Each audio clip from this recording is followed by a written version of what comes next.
शौचाला रक्त येतंय, पण वेदना नाहीत. म्हणजे काही गंभीर नाही असं वाटतंय का? थांबा, हीच सगळ्यात मोठी चूक असू शकते. आज खूप लोक मूळव्याधाचा त्रास, लाज, भीती किंवा दुर्लक्षामुळे वर्षानुवर्ष सहन करत राहतात.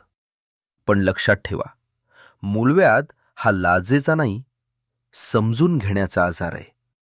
मूळव्याध म्हणजे अचानक आलेली गाठ नाही.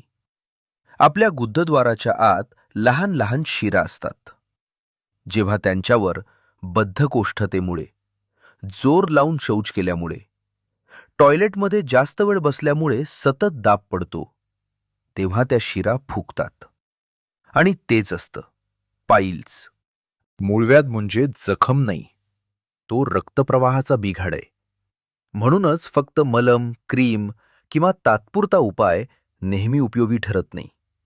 मूळव्याध नियंत्रणात आणायचं असेल तर पोट साफ कसं होतं, आहारात फायबर आहे का, पाणी किती पिता, दिवसभर बसता की चालता, मानसिक ताण आहे का, हे सगळं समजून घेणं खूप महत्वाचं असतं.